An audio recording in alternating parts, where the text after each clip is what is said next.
estamos de vuelta en el Muy Buenos Días a Todos con un tema tan interesante porque son audios secretos, se dan a conocer por primera vez. Audios que no tenían idea los de la Junta Militar que los estaba grabando el general Gustavo Lee. Audios incluso, que escuche bien, eran entre Augusto Pinochet, entre Merino, entre Lee. Hablaban incluso de la DINA y de Manuel Contreras. ¿Quieres saber qué decían estos audios y cuáles eran las reacciones de Augusto Pinochet? Este documento histórico se lo presentamos en el reportaje de Rodrigo Cid en el Muy Buenos Días a Todos.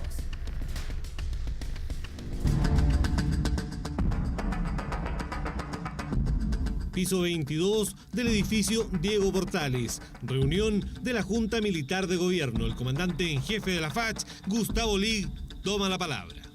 Horrorosamente, pero es sinónimo de orangután, de odio, las caricaturas son horrorosas.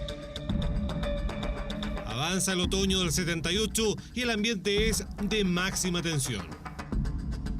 Y no habrá estado, yo he dicho. Todo quedó registrado en grabaciones que permanecieron ocultas durante más de 40 años. Pinochet, Lee, el Mendocita, el borrachín de Merino. Él necesitaba dejar constancia de cuál era su postura. Habían organizado un golpe de Estado contra Pinochet. Uno no iba a tener que salir. Era un año decisivo para Chile, que estaba a punto de ir a una guerra con Argentina. Pinochet, cuando tuvo que decir Chile o yo creo que pensó más en él que en Chile.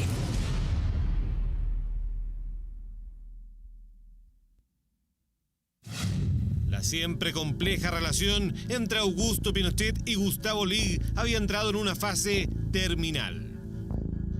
Pinochet envidiaba el liderazgo que tenía Gustavo Lee en la Fuerza Aérea. Y el jefe de la Fuerza Aérea tomó la determinación de grabar todo lo que se decía en las reuniones de la Junta.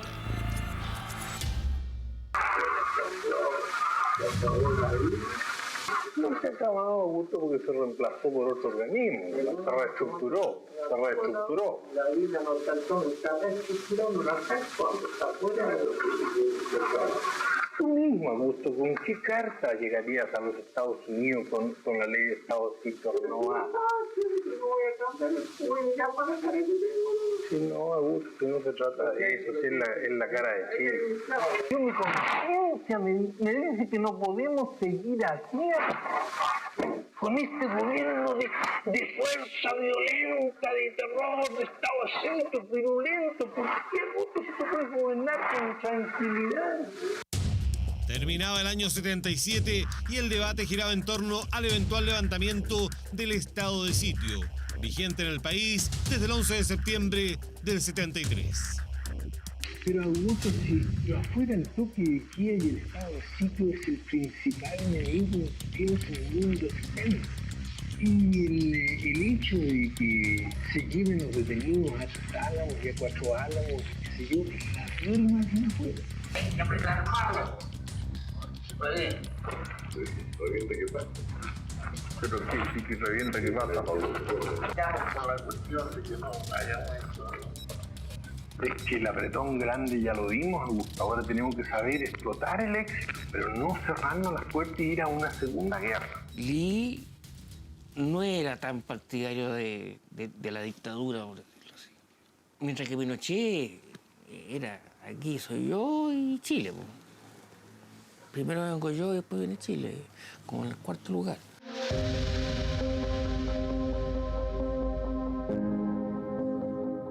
En esa época, la Comisión de Derechos Humanos de la ONU ya había condenado a la Junta Militar, con informes lapidarios sobre tortura, violencia física y sexual, detenciones ilegales, crímenes y desaparición forzada de personas.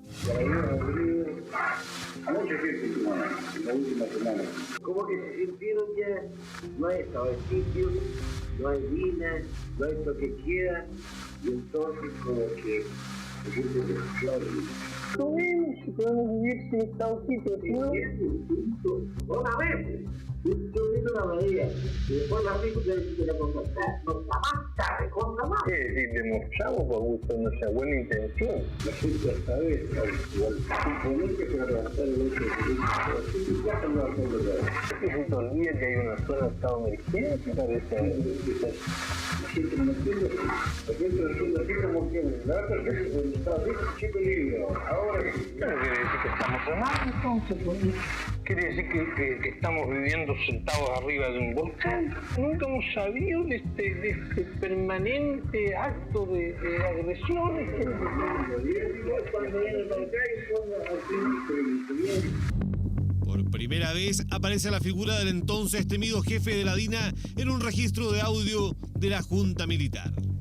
Manuel Contreras, desde la DINA, predispuso a Pinochet contra Lee por los resultados que había tenido a partir del año 75 el Comando Conjunto, cuyo resultado en cuanto a información de las juventudes comunistas y del Partido Comunista era mucho más amplia que la que había recabado la DINA hasta ese momento. El Comando Conjunto era una organización clandestina surgida de la Fuerza Aérea y que se dedicaba al exterminio de opositores.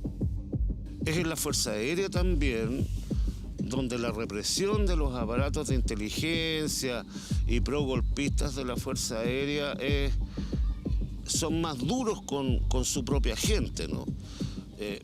Creo que el ejemplo por antonomasia de esto es el asesinato del general Bachelet.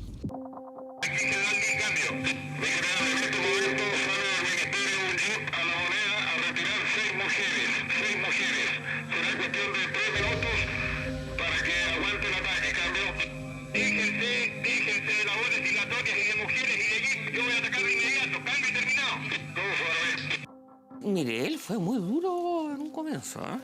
Tremendamente duro. Después de 3 años de soportar el cáncer marxista, está dispuesto a extirparlo hasta las últimas consecuencias. Fue muy duro al comienzo, pero yo creo que no quería seguir y prolongando la cosa años, como si quería Pinochet, porque Pinochet, yo creo que pensaba Pinochet y Chile.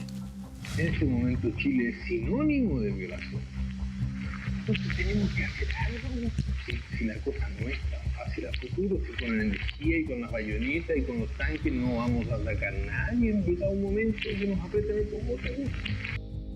Violaciones a los derechos humanos que tenían como consecuencia una fuerte presión internacional en contra de Chile. Yo creo que él sabía. Probablemente conocía los resultados que le entregaban, ¿no? Este tipo se suicidó, este tipo trató de arrancar, este tipo... Creo que cuando se empezó a enterar de los detalles, de cómo fueron las torturas en el Comando Conjunto, en el Haga, incluso a la propia gente de la FACH, no le debe haber gustado nada, ¿no? Se lo sabía, pues la Fuerza Aérea tiene un servicio de inteligencia y participó al principio, antes que Contreras se hiciera el dueño de la DINA, participó en la DINA y participó en la represión dura de los primeros meses o primer año o 2 años. La Fuerza Aérea participó con todas ganas. Además, la situación limítrofe con Argentina se hacía cada vez más insostenible. En medio de la tensión estaba la disputa, a estas alturas ya indisimulable, entre Lee y Pinochet. Era tal el odio que había, te digo, y la rivalidad entre Pinochet y Lee, que uno no iba a tener que salir. Y en ese caso, Pinochet tenía mucho más posibilidades de seguir él. Lee creía que Pinochet no se iba a atrever a pedirle la renuncia, porque eso significaba descabezar a la Fuerza Aérea. En vísperas de una guerra en que ya éramos más débiles, era un problema para el país. No digo que los argentinos nos derrotaran así en forma lapidaria, no. Pero sí, lo más probable era que Chile sufriera mucho. La hoja de ruta diseñada por Pinochet y su gente era otro motivo de conflicto con Gustavo Lee. cuando Lee se entera a comienzos de año de que Pinochet va a convocar a un plebiscito para echar a andar un nuevo periodo institucional que iba a llegar probablemente hasta mitad de los 90, el tipo ya ahí se para en dos patas y dice, no, nosotros nunca acordamos esto. Lee se oponía tajantemente a que esto siguiera. Tal es así que prepara un golpe, un levantamiento de la Fuerza Aérea, que tiene incluso hasta fecha. Se iba a efectuar el 1 de mayo del año 78. Y el día, justo cuando ya está todo caminando, en la mañana, varios generales, yo te diría la mayoría del cuerpo de generales de la Fuerza Aérea, dice no paremos, porque aquí no va a haber enfrentamiento con civiles ni con escaramuzas, acá va a haber una guerra civil en serio. Diferencias con Pinochet que quedaron registradas en decenas de cintas de audio y que la familia del fallecido Gustavo Lee decidió hacer públicas. Principalmente, lo que lo molestó desde el principio fue que se dio cuenta de que esto no era una cosa corta como él pensó desde el principio. Esa no era la idea de Pinochet. Pinochet quería una cosa mucho más larga y él no estaba de acuerdo con eso. Cuidado, vamos a caer juntos y yo a tu lado. Yo no aspiro otra cosa que ayudarte en tu cabeza. Yo no tengo aspiraciones, como te dice la gente por ahí, de ninguna que me caiga muerto aquí mismo. Ni la casi guerra con Argentina, ni el inexorable descabezamiento de la Fuerza Aérea fueron impedimento para finalmente sacar a Lee de la Junta Militar. Cuando tuvo que elegir entre una guerra con Argentina y liquidar a su enemigo Lee y afirmarse él, ¿no es cierto?, como presidente de la República, prácticamente único aquí en Chile y mandamás único aquí en Chile, ¿no es cierto?, optó por eso y le pidió la renuncia a Lee. El problema está que lo hizo a costa de la seguridad nacional chilena. Él pataleó todo lo que pudo, pero jamás pensó en un enfrentamiento entre camaradas, enfrentamiento armado, me refiero. Nunca estuvo en su pensamiento. La verdad es que se sintió liberado ya que no podía influir en las decisiones. Tampoco quería seguir participando en las responsabilidades que iba a significar continuar adentro. Se nos viene encima todo el mundo a vos. Y lo que más me gusta en este momento a mí es ver la tormenta que la tenemos a la vista.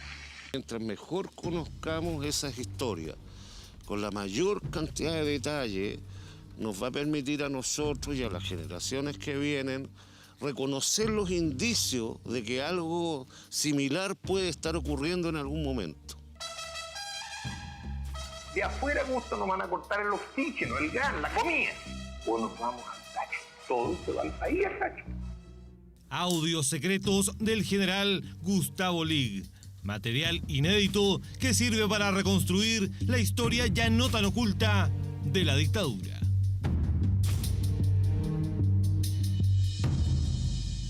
Material inédito y histórico que hoy le contamos en el Muy Buenos Días a Todos gracias a este reportaje a Rodrigo Cid.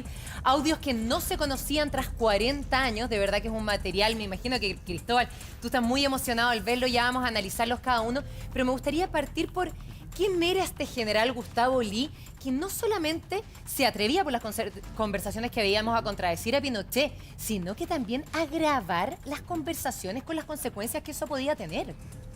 A ver, Gustavo Lee era piloto de combate en la Fuerza Aérea y de ahí fue haciendo su carrera ascendiendo en el generalato, ¿no es cierto?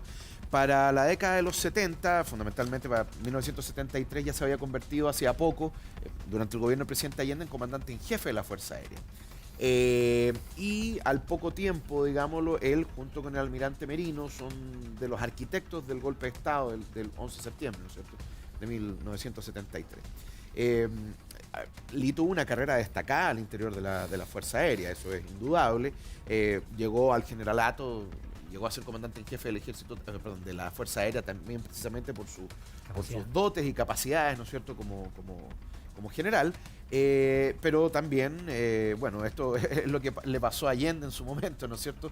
Nombró generales que todos eran contrarios a él y él pensaba que de alguna manera Pinochet, u sin ir otra... más lejos. Claro, en agosto del 73, y cuando le pregunta a Prats, bueno, ¿a quién pongo como comandante? Porque usted está renunciando, le dije, ponga a Pinochet. Pinochet va a ser leal.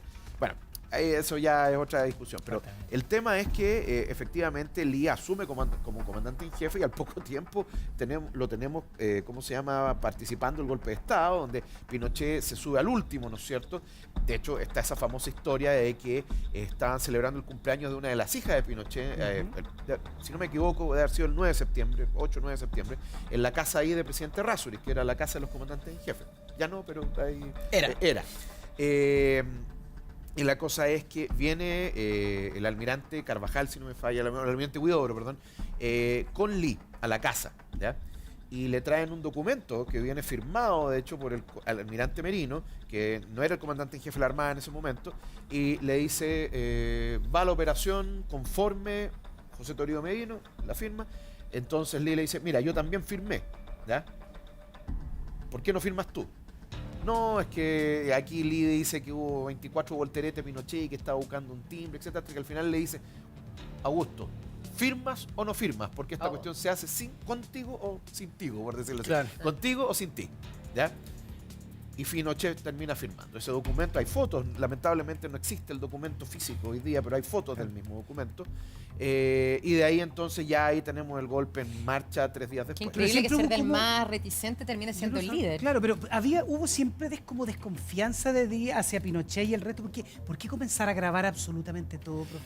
Bueno, ahí hay otra cosa, ¿no es cierto? Porque las grabaciones, a ver, yo ya las conocía de antes, hace un par de meses atrás, de hecho. Además porque se citan en un libro que se publicó hace poco, que es autofinanciado y autopublicado por la familia del general Lee, que se llama Lee, el general republicano, donde se hablan de esta grabación. Y yo tuve la oportunidad de escucharlas por otros motivos.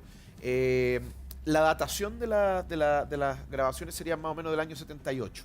77, 78. Momento súper tenso como país. Claro, a punto de guerra con Argentina. El contexto más o menos tengamos. El 77 hubo una condena de parte de las Naciones Unidas, de hecho, al gobierno militar. Se hizo un plebiscito donde... 78 fue el plebiscito, ¿no? El 78 se hace el plebiscito, pero el 77 es la condena, ¿no es cierto? Sí. Entonces hay un titular del diario Chile le ganó por goleada a las Naciones Unidas, ¿no es cierto? Que publicó la prensa en ese momento, que es un plebiscito donde... Claro, no había ninguna garantía de que el plebiscito fuera limpio y que era fundamentalmente si el pueblo de Chile aprobaba o no la condena de las Naciones Unidas. Bueno, pero ese mismo año también nosotros estamos al borde estamos en una cuasi guerra con Argentina. Claro. Un año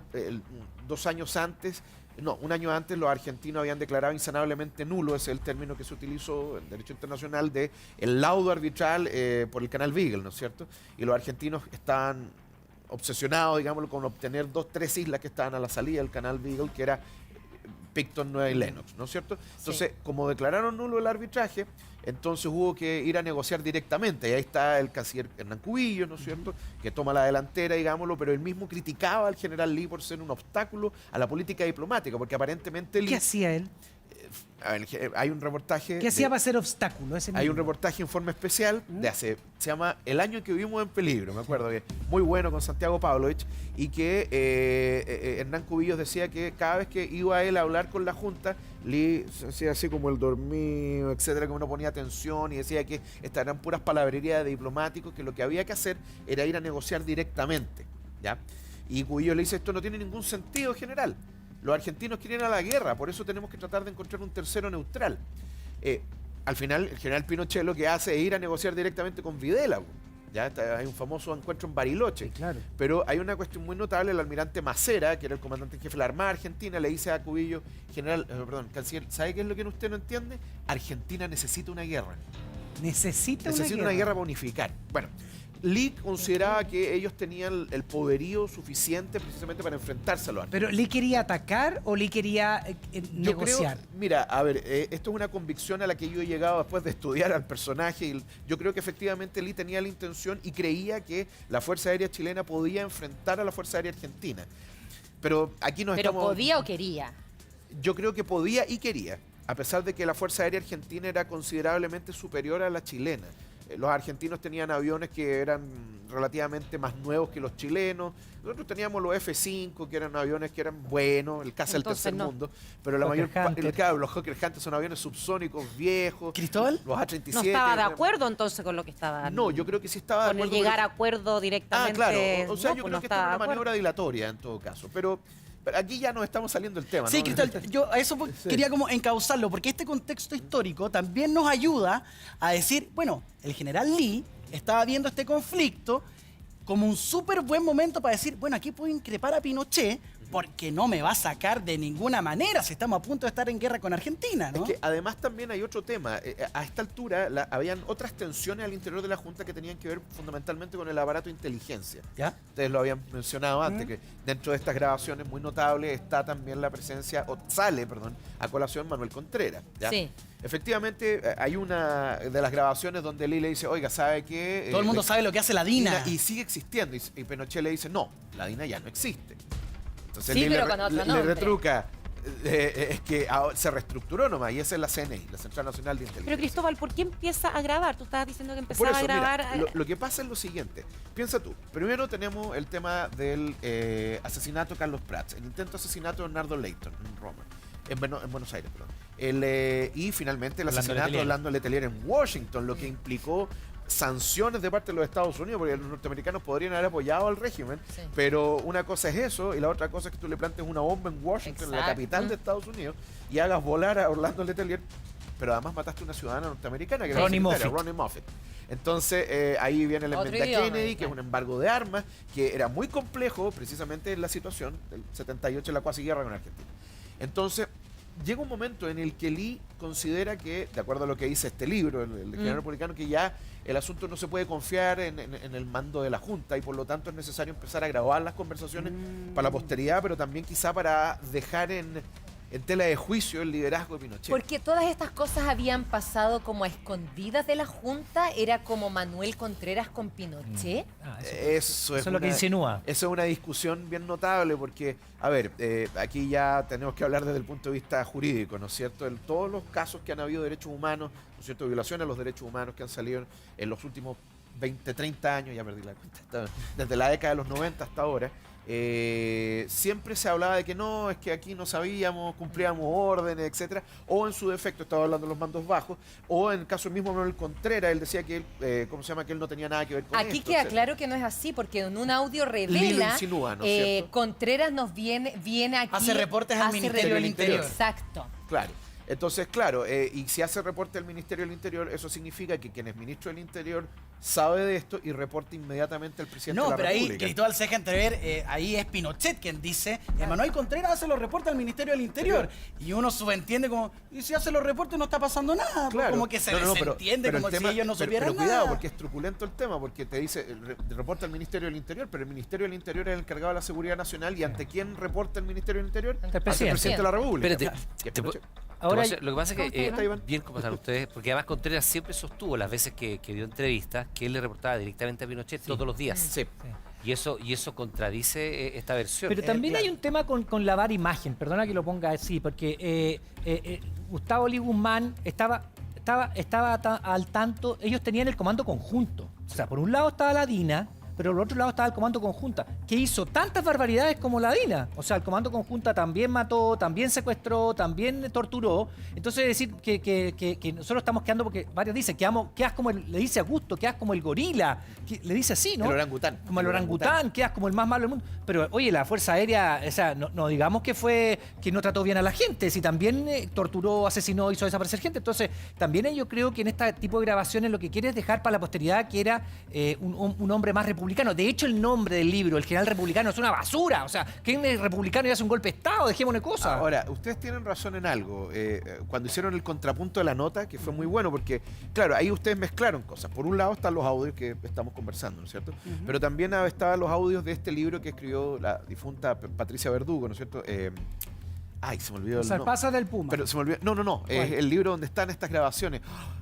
algo Sí. interferida, no me puedo acordar bien, pero gran libro. ¿Interferencia? Conversación o entrevista interferida, una Sí, cuestión así. eso sí. Que son unas grabaciones que se hicieron con un equipo Sí. de radioaficionado muy notable. Entonces, ahí se mezcla el tema de la voz de Lee cuando dice esto hay que acabarlo, hay que Interferencia bombardear, secreta. etcétera. Pero además también está esa famosa conferencia de prensa que ustedes mostraban ahí, cuando están los miembros de la Junta y le preguntan al general Lee, bueno, ¿qué es lo que va a hacer la Junta? Y dicen, nosotros tenemos la misión de extirpar el cáncer marxista a todo trance.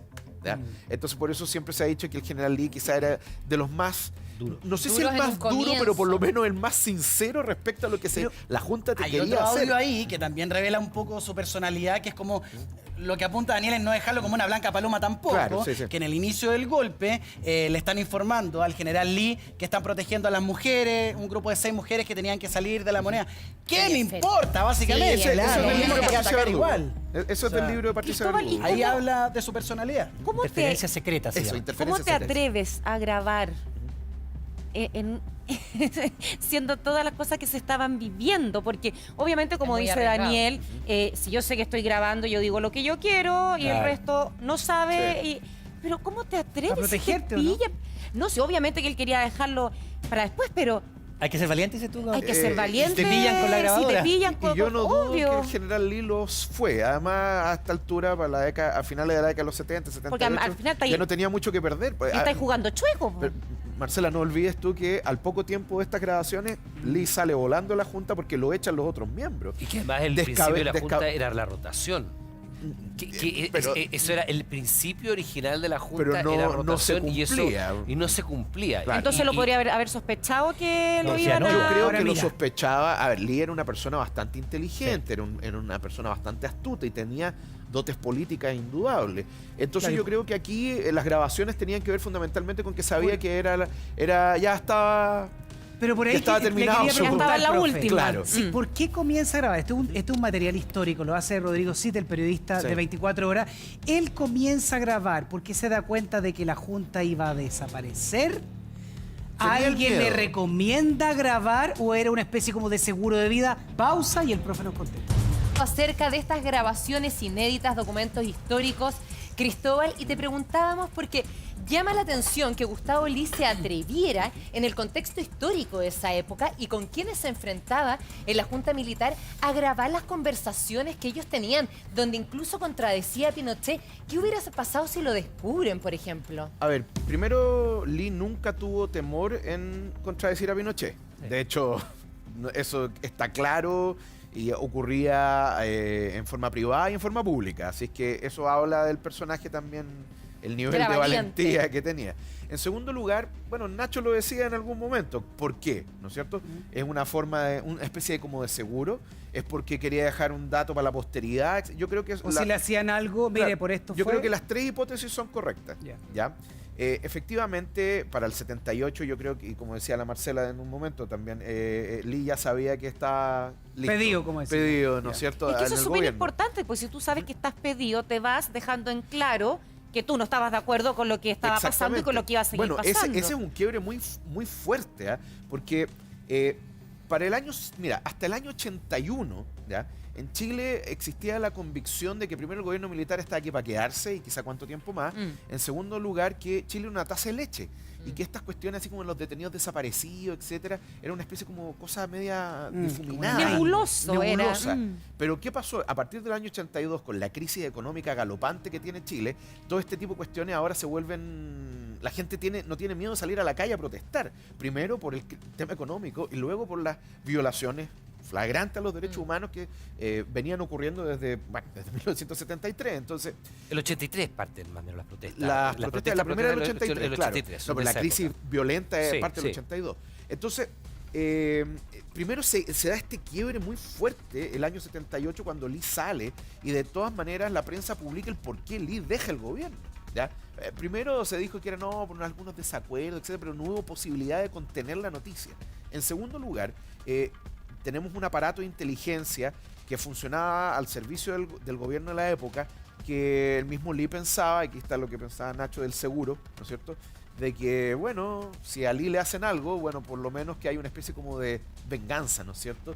Y dejar estas grabaciones a la posteridad. Porque, Cristóbal, disculpa que te interrumpa, porque en estos documentos, en estos audios, Lee, en el 78, hablábamos que recién de las manifestaciones en el 82-83, ya está haciendo eco de estos informes de la ONU, donde decían que en Chile hay violación a los derechos humanos. Él incluso, en los audios que conocimos en la nota, dice, Augusto, Chile es sinónimo de violación. Sí. Entonces también es un poco lo que está diciendo Daniel. Es una súper buena manera de resguardarse, y porque evidentemente él sabe que está grabando, para que después se conozcan estos audios grabadores. Es decir, al menos es un personaje que quería que la situación que estaba viviendo Chile se acabara al menos en ese instante. Claro, efectivamente, con eso estoy de acuerdo con lo que dice Gino, pero también de estos audios uno podría decir, como decía alguien en el reportaje de Rodrigo Cid, efectivamente Gustavo Lee quería el golpe, pero no quería la dictadura. A ver, yo creo que hay hay un convencimiento en el mundo de la historiografía, digámoslo, de que efectivamente Lee quería el golpe, eso no es una duda, pero él consideraba que el régimen iba a durar menos de lo que terminó durando, pero cuando viene el famoso discurso Chacarilla y se empieza a hablar de que el gobierno tenía metas y no plazos, lo mismo que le pasa a Eduardo Frei Montalva. Eduardo Frei también mandó esa carta famosa a Mariano Rumor, que son dos en total, cartas donde él dice por qué era necesario el golpe. Eduardo Frei Ruiz Tagle aparece dándole la mano, el Patricio Elwin también a la Junta un tiempo después del golpe. Pensaban que esto iba a ser una cuestión transitoria, pero 17 años después ya sabemos que no era transitorio. Pero por eso... Entonces, sí, dime. Profe, es que por el tema de interno, el tema en lo humano, ¿no se supone que Lee quería ser el presidente de la Junta y se le instaló Pinochet y de ahí empieza esta disputa? No, habría sido imposible porque la lógica, a ver, hay una lógica que es muy profunda en los mandos militares y el tema de la antigüedad. Y de hecho, si tú te fijas, el orden de la Junta es el orden de la rama por antigüedad. Primero el ejército, luego la Armada, luego la Fuerza Aérea y después Carabineros.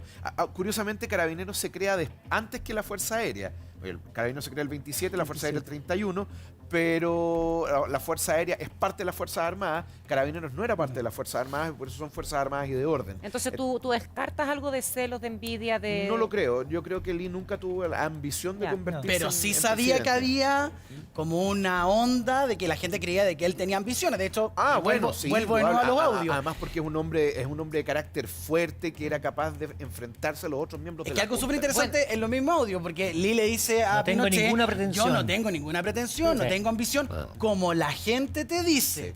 Claro, es como claro que no. Sí. Pero Alejandro, además, para esa época ya estaba bastante claro que eso no iba a ocurrir. O sea, si había alguna posibilidad de que eso ocurriera, era al principio del golpe, que se estableciera este tipo de rotación, pero ya a esa altura, el 78, con la crisis, además con Argentina, era evidente que eso ya había sido nombrado presidente ya Pinochet. Sí, y además piensa tú, Iván, que a partir del 80, o del 81, mejor, cuando entra en vigor la Constitución de 1980, Pinochet sale de la Junta y se nombra un Benavides en esa época, ¿no? Claro, bueno, después fue Gordon, en fin. Ahora, a mí lo que me llama la atención de Gustavo Lee, y que habla también de su carácter y de su personalidad, que es poco miedoso, es que incluso se atreven esos audios a cuestionar al Mamo Contreras. Al Mamo Contreras, que incluso algunos hasta el día de hoy sostienen que el mismo Pinochet le tenía miedo. Es que yo creo que ya llegó un punto en el que Lee consideraba que lo que se había hecho... Esto va a ser súper cruel lo que voy a decir, pero duro. Pero lo que se había hecho, lamentablemente en violación a los derechos humanos, era suficiente. Yo sé que esto suena desalmado, claro, porque es como las frías matemáticas de una idea nefasta, pero ya era suficiente. Dejémoslo hasta acá, ¿no? Y lo dice así. Insistía mucho en que no hubiera más estado de sitio, etcétera. Claro. Pero ahí mismo se refleja que el otro decían, no, porque la gente se va a sentir en libertad, no podemos hacerlo, es cosa de Lo escuchar. hizo Mendoza, de hecho, Chepe Libre, ¿no es cierto? Querían seguir reprimiendo. Estamos sentados sobre un volcán, dice. Claro, como y que todos vamos a caer, dice. Claro. Incluso si yo me voy, todos van a caer ustedes. ¿Por qué? Porque al final la gente los va a despreciar, los va a perseguir, etcétera. A mí, mira, yo tengo la impresión, más o menos certera, de que hay más grabaciones. No me cabe duda. Hay más material, etcétera. Daniel decía, bueno, estas cuestiones podrían estar editadas. Puede incluso que no hayan más grabaciones, sino que las grabaciones sean más largas, porque de lo que sé, más o menos estas grabaciones duran algo así como 7, 8 minutos, algunas. La más larga creo que dura 15, y las reuniones de la Junta duraban mucho más que 15 minutos. Bueno, igual a mí lo único que me hace como cuestionarme un poco es que si tú sabes que tú estás grabando, obviamente dices frases para la historia que a ti te convengan. Sí, hay intencionalidad en ese sentido, pero también ahí tú te enfrentas a lo siguiente, pues, María Luisa, que es lo mismo cuando tú lees una carta de una persona. Cuando tú la analizas, tú puedes con una prudente desconfianza decir, claro, esta persona estaba tratando de manipular la cuestión, pero tampoco puedes decir, no, esto es absoluto y completamente falso, porque el hombre lo está diciendo en ese momento. Y lo logístico, ¿cómo era? Preguntar cómo la grabadora en esa época tenía que haber sido esas grandes. Sonaban. Y si se cortaba la cinta, se apagaba. Claro, sonaba. si la junta duraba ya varias horas, había que dar vuelta el cassette. Exacto. Iba al baño. Y sonaba. Tiene que haber sido difícil para meterla. Pero, a ver, vamos a hacer arqueología tecnológica, hagamos. muchachos. Ya, en primer lugar, las grabadoras chicas existen de hace mucho tiempo. No necesariamente son las grandes, hay unas pequeñas. Ahí están. ¿Ven? Esos cassettes no son tan grandes. En segundo lugar, la batería, porque acuérdense que estas cuestiones usaban pilas. Cada cassette duraba media hora. ¿Ya? Que se paraba y sonaba. Digámosle a la gente, a los niños que nos escuchan, los cassettes en los medios de grabación. Para eso, ¿han visto estas grabaciones cuando le muestra a un niño un personal estéreo y no sabe qué hacer? Pero saltaban a la media hora. Claro, entonces ahí lo más... Pero acuérdate tú, Nacho, nunca fuiste con tu personal al colegio que no, y en la universidad el ruido, te metías en la mano y le hacías así al personal para que no soltara, no sonara. Claro. Entonces tú con el dedo amortiguabas el sonido de la tecla. Pero Alejandro, entonces eso significa que no había protocolos, por ejemplo, con lo desconfiado que era Pinochet. Pero que tú no vas a revisar el jefe. Pero espérate, es que Pinochet desconfiaba hasta de sus hombres. Sí. Desconfiaba de todos y de cada uno. Y tenía esta psicosis de que siempre había alguien tratando de hacer algo en su contra. Entonces eso significa que al resto de los integrantes de la Junta no estaban sometidos a protocolo alguno. No, para nada. Porque además tú crees que alguien habría revisado a Gustavo Bolí. Pero perdón, pero Pinochet podría haberlo mandado a hacer. Sí, puede ser. O sea, sí, Pinochet podría perfectamente haber mandado. O sea, si fuera la época de hoy día, podría haber dicho celulares fuera de la grande. Sí, en ese época. ¿Me entiende o no? Como para ponerlo en términos de lo de hoy día. Pasó por la cabeza en el momento. Sí. Además, a ver, piensa tú. Para que la gente sepa, ¿dónde se reunía la Junta de Gobierno en esta época, la Junta Militar? Se reunía en la torre esta que estaba detrás del... La UNTAC tercera, en el Diego Portales. Donde está el Diego Portales, pero el Diego Portales, el edificio queda a la Alameda, es la torre que estaba atrás. Esa era la sede de la Junta, que está abandonado el edificio, pero se supone que lo van a arreglar. Están rehabilitando. El asunto es que, las reuniones de la Junta, que operaba como una especie de... Era el poder legislativo del gobierno en esta época, se encargaban fundamentalmente de la producción legislativa. Tenían sus propios, estenógrafos que llevaban las actas de la Junta, que están selladas, ¿no? Hasta donde yo recuerdo. Hay algunas que se han abierto, pero creo que la mayor parte de las actas de la Junta de Gobierno están selladas. ¿Y por qué? Seguridad Nacional. Pero son documentos históricos que pasaron 30 años. ¿Quién puede? ¿No puede un presidente dar la orden? Habría que investigar eso. Porque... claro, evidentemente tú podrías, derogar la norma que efectivamente... Sí, pero nos puede traer un conflicto con algún país vecino. Imagínate las conversaciones que pueden haber ahí. Es el tema por ejemplo, de cierta cautela que tienen los ministerios al momento, por ejemplo, defensa, relaciones exteriores, pasarte documentos, ¿no es cierto? Y bueno, nuevamente acuérdate, la ley de transparencia, el límite es uno de los límites de la seguridad nacional. Cristóbal, te vamos a contar algo. Fuente cercana a este reportaje, particularmente lo hizo Rodrigo Cid, acuérdate. Dice que fuentes cercanas decían que era tan el nivel de desconfianza que todos se grababan. Los 4 miembros de la Junta se grababan. Es posible. Lo que pasa es que frente a ver, tú puedes decir, claro, todos se grababan, etcétera. Es posible, pero las únicas grabaciones que han salido son estas. Pero hace sentido, Cristóbal, que todos se grabaran, porque así no se pillaban lo uno a lo otro. Pues lo que tú preguntabas, Marcela, ¿cómo no se daban cuenta? A lo que yo, es posible, absolutamente posible, pero las únicas fuentes que nosotros tenemos hoy día fehacientes son estas grabaciones. Porque que además, salieron si se hubiera grabado, por ejemplo, si Pinochet hubiera estado grabando esta conversación en particular, él habría tenido otras formas de relacionarse. De referirse al tema. Claro, no habría permitido quizás esta situación tan paralela que sea, ¿no? Lo mismo el general Mendoza y el almirante Merino, ¿me entiendes? Entonces, pero puede ser que no siempre se grabaran al mismo tiempo. Claro.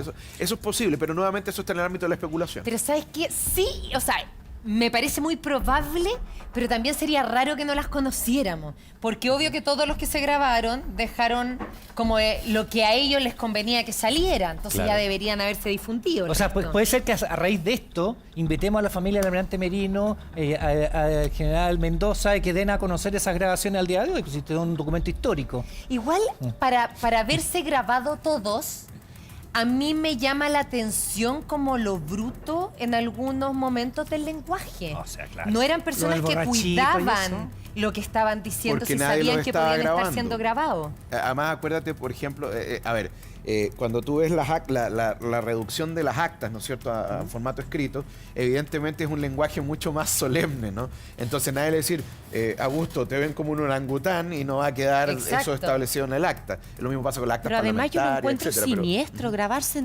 entre todo. Bueno, ya es siniestro todo, pero es siniestro porque no confías en nadie.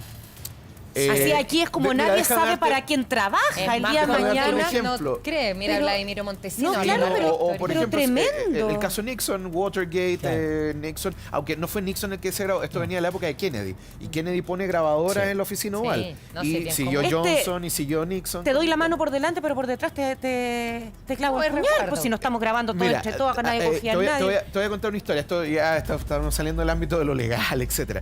Por ejemplo, si tú eres un jefe de la mafia, ¿ya? Evidentemente podría ser que otro jefe de la mafia te quiera matar a ti. Tú dejas lo que se llama un contrato de asesinato. Si a ti te matan, automáticamente se activa la cláusula Claro. y se paga dinero al primero que mate a la persona que te mató a ti. ¿Ya? Esto es lo que se llama la destrucción mutuamente asegurada, ¿no es cierto? También el tema de la Guerra Fría, las armas nucleares. Esta cuestión de yo tengo un botón rojo, tú tienes un botón rojo, ambos lo sabemos. ¿Estás dispuesta a apretarlo? Claro, es Porque aceptado. yo sí. Claro. ¿Me entiendes? Tal cual. Entonces, por eso tú te aseguras de alguna manera en esto. Ahora, nuevamente, estamos en el ámbito de la especulación. Yo me quedaría con el contenido de las grabaciones y ojalá hayan más. Cristóbal, pero ¿Ya? lo que no es especulación y yo creo que nos sorprende mucho es que aún sabiendo de que esto estaba siendo grabado, al menos por Lee, la frialdad de cómo tratan estos temas es terrible. O sea, que Lee le diga a Pinochet, oye, Augusto, si no todo se soluciona con tanque. Sí. O sea, y él sabe que estaba grabando. O sea, imagínate sin la conciencia de que esto se iba a transformar sí o sí. No eran tontos para pensarlo en un documento histórico. O sea, de verdad, Pinochet, su solución era, bueno, lo que todos sabemos. La que hacía eliminar. siempre. Pero además, quiero decir que Rodrigo sí hizo una cosa, en mi opinión, muy inteligente, porque además mezcla las grabaciones que tenía la periodista en Interferencia Secreta, que se llama, De Patricia Verdugo. de Patricia Verdugo, cuando pone las del día. ¿Ustedes han visto esas grabaciones? Esas grabaciones y que el que en fondo hace el de nexo de todo es el almirante Carvajal, ¿no? Sí. Que tira para allá, tira para acá, Augusto está en la frontera, que está huyendo el hombre. Así, todo esto haciendo como... Compensa el perfil de Lee con eso. También, y por otro lado, no sé cómo, tú dices que lo grabaron radioaficionados. radioaficionados, sí. O sea, pero es una suerte para el país, porque tener esas grabaciones que nunca hubiéramos pensado, que el día lo que hablaban en ese momento está todo grabado y que compensa todo y realmente cómo fueron las cosas, digamos. ¿Sí? Que No, son en ese sentido un buen contrapunto, ¿no es Sí. cierto? En el ámbito de la historia, cuando tú haces biografías, por ejemplo, eso es lo que tú tienes que hacer, ¿no es cierto? Establecer los elementos altos y los bajos, ¿no es cierto? Y de alguna manera que conversen las distintas fuentes. Y yo creo que en ese caso la grabación estuvo bastante buena, porque, claro, hablar del general republicano, etcétera, como decía Daniel, es un poco de lavado de imagen, ¿no es cierto? Claro. Pero al mismo tiempo también, yo creo que aquí, esto es una convicción al que yo después de haberme leído el libro también, y yo creo que efectivamente Lee llegó a un punto que consideraba que ya no, esta cuestión no tenía que ir más, ¿no es cierto? Era el momento de llamar a elecciones, entregar el poder a los civiles, etcétera, pero también viene el tema de la cuasi guerra con Argentina, entonces también hay una serie de temas que confluyen ahí.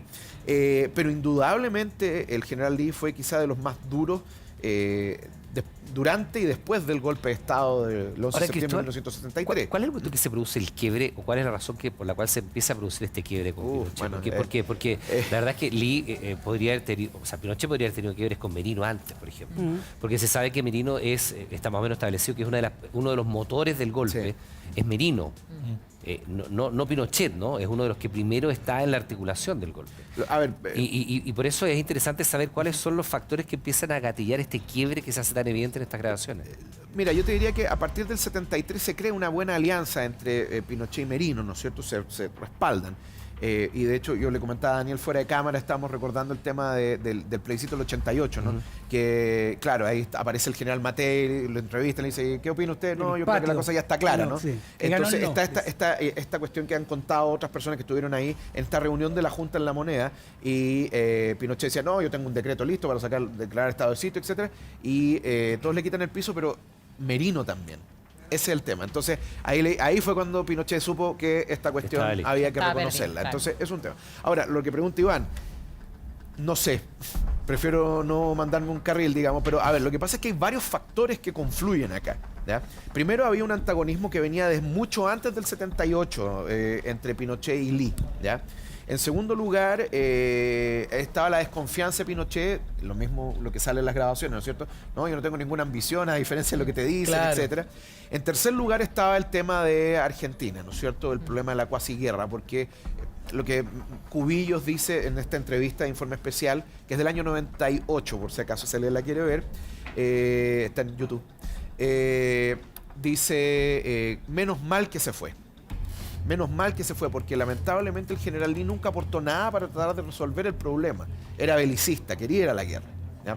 De alguna manera el tema diplomático, como empezó a ser mucho más plausible esa solución, a pesar de que la verborrea nacionalista, digámoslo, fue mucho más plausible, Lee se convierte también en un obstáculo en la política diplomática e intento de acercamiento y negociación con Argentina. Entonces, si te fijas, hay mucho tema. Pero ese vaso lo piden. Yo creo que se lo pidieron primero, lo deben haber votado en la Junta. Lo fueron. Sí, lo fueron. Ese es el tema. Lo fueron. Sí, pero además por unanimidad. Lo invitaron a irse. Porque además caen, ¿cuántos generales después de él? 13 creo que. Las 13 primeras antigüedades las 13 primeras afuera. Los más leales a Lee, en el fondo, salen para como tener o por lo menos aquellos en los que Pinochet no podía confiar. Y por eso nombran al general Matei que... Y como tú bien decías en el comienzo, Cristóbal, Pinochet es el último en sumarse, el que estaba más reticente, el que no estaba tan convencido del golpe. ¿En qué minuto de ser el último en sumarse pasa a ser el líder? Bueno, a ver, en primer lugar porque se llega al acuerdo de que quien es comandante en jefe del ejército va a ser el presidente de la Junta, en primer lugar. Pero eso es por la prelación de las Fuerzas Armadas. Es por la prelación, claro, porque él fue el de sumarse, pero por ser comandante jefe del ejército es como el que le toca. Pero eso no basta, porque la posición igual es feble. ¿Qué va a pasar después? Entonces ahí viene el tema. Mucha gente, y yo estoy en desacuerdo de la cuestión de ningunear a Pinochet, que era tonto y cosas por el estilo. Yo no creo que una persona que se mantiene 17 años en el poder no puede ser una persona tonta, ¿me entiendes? Entonces Pinochet adquiere una habilidad bastante grande, desarrolla una habilidad bastante grande al interior de la Junta. Primero viene este tándem con Merino, entonces se apoya en el poder de la Armada. En segundo lugar, Carabineros de Chile se vuelve una especie como de fuerza sirviente de las dos fuerzas armadas más grandes, de la rama de las fuerzas armadas más grandes, que son el ejército y, ¿cómo se llama? Y la fuerza... la naval, digamos. Y efectivamente eso lleva a que tú tienes 3 contra 1 en votos al interior de la Junta. En tercer lugar, yo creo que tiene que ver también con el hecho cómo Pinochet se va posicionando en el poder. Primero como presidente de la Junta, luego un cargo que duró un año, que era el jefe supremo de la nación, y después como presidente de la República a partir del año 74. Y ahí el libro Doña 75. Lucía, de la Alejandra Matuz, muestra muy bien cómo Lucía Iriart empieza a entregarle y a ponerlo en un sitial de poder a Augusto Pinochet. De hecho, cuando llega Carvajal, tú dijiste a la casa ahí en Presidente Razuri, ese episodio está en el libro Doña Lucía. Donde le gustó el poder a ella antes que a él. Ella le dijo firma. Lo que pasa es que, a ver, mira, yo conozco los libros de Alejandra, creo que es una excelente periodista, y yo no estoy muy de acuerdo con la postura que ella toma respecto al tema, porque, por ejemplo, pone a Lucía Iriart como una especie de Lady Macbeth, ¿no es cierto? Así como que empuja al marido, etcétera. Yo no niego que pueda haber sido una influencia importante, más todavía porque ella venía de una familia de políticos, del Había mundo sido radical. ministro interior su papá, ¿no? Exactamente. Claro. Entonces, en ese sentido, claro, ahí hay una influencia importante. Por eso no la niego. Pero creo que de repente se tienden a exagerar las notas, ¿no es cierto? Respecto a eso. En segundo lugar, el tema, también la idea de que Pinochet no era el personaje más brillante al interior de la Junta, eso también lo dice la Alejandra. Yo tampoco considero que esa sea una opinión particularmente afortunada, porque nuevamente te digo, 17 años en el poder no son en vano, ¿me entiendes? Ahora, nuevamente, yo creo que hay que moderar los discursos, y en ese sentido yo creo que aquí pueden confluir distintos elementos, ya que efectivamente te terminan definiendo a los personajes. ¿ya? Pinochet tiene su historia, Lee tiene su historia, Merino tiene su historia, el mismo general Mendoza, en fin, el general Stange después también la tienen, ¿ya? Pero claro, hay personajes que son más rutilantes que otros y esos son los más llamativos y los que tú tratas de ¿Y el único dibujar. que escuchaba era Merino, dices tú? ¿Pinochet? ¿A quién más escuchaba? Era su principal aliado. Era el principal aliado, yo creo que... Lo que pasa es que se conocían de la vida. Ambos eran de Viña, ¿no es cierto? Se conocían de mucho tiempo. Y por lo tanto, en ese sentido, yo te digo que, claro, yo creo que el principal aliado era la persona que más escuchaba, ¿ya? Además, Merino... Se hacen caricaturas de Merino, pero Merino era un hombre extremadamente inteligente, tenía mucho mundo, pero además era muy tosudo. Entonces, claro, en ese sentido, Merino era hijo de venía de familia naval, era de hijo de diplomático, era un hombre muy culto también, a pesar de que sus opiniones eran bien risibles algunas veces, los famosos martes de Merino. Pero en ese sentido, claro, Pinochet se descansaba un poco también en eso. Pero también en sus propios instintos. Y además también tenía asesores. ¿Sí? Los asesores de gobierno no son una invención de la democracia a partir del año 90. ¿Me entiendes? Pero ¿tú crees que estamos frente como al comienzo de la revelación después de 40 años de audios inéditos? Porque yo no puedo creer, por ejemplo, que Pinochet no los hubiera grabado a todos. Ya, ojalá que sí. No lo sé. Entonces hablo desde el deseo, ojalá que sí, porque este tipo de fuentes ayudan a tratar de dibujar mejor un periodo de la historia, ¿no es cierto? Un periodo que divide bastante, que, piensa tú, el golpe de Estado, vamos a cumplir 50 años el 2023, ¿no es cierto? Medio siglo, ¿ya? Y esto es una cuestión que no va a cerrarse. Yo te podría decir, hasta que no fallezca la última persona de la generación que vivió esto en cuerpo y alma, esto va a seguir. Así, y las ¿ya? cintas que dicen que encontraron, profe, en el Manzano, ¿no? La casa que arrendaron, no sé si la arrendaron o la vendieron a una universidad, el Cajón del Maipo, dice que ahí encontraron en la biblioteca que tenía Pinochet una cinta. ¿Alguna vez se supo dónde quedaron o dónde se fueron, quién se quedó con ella? No sé. Que tenía una biblioteca él bien grande. Sí, no, ahí lo sé, pero no sé qué habrá pasado. Bueno, está la Fundación Pinochet, que de alguna manera defiende el legado, ¿no es cierto? Claro, porque ¿qué eran las cintas? Es que no se sabe. Como tampoco se sabe cuáles eran los documentos que tenía Manuel Contreras. Claro, mira, lo que pasa también es se que, quedaría acuérdate, hay tanto misterio, digámoslo, hay tanta cosa que todavía no sabemos, o incluso que se dice que existió, pero no existió nunca.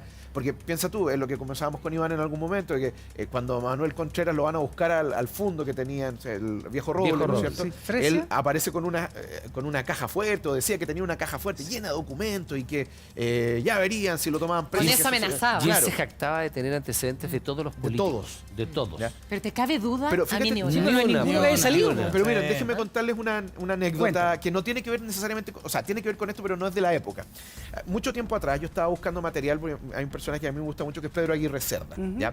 Y buscando material me encuentro con unos documentos que eran de Policía de Investigaciones, ¿ya? Policía de Investigaciones fue creada por el gobierno de Carlos Ibáñez del Campo, y fundamentalmente tenía dos funciones, una función pública que era de asistencia, ¿no es cierto?, de ahí, investigaciones, pero también era policía secreta.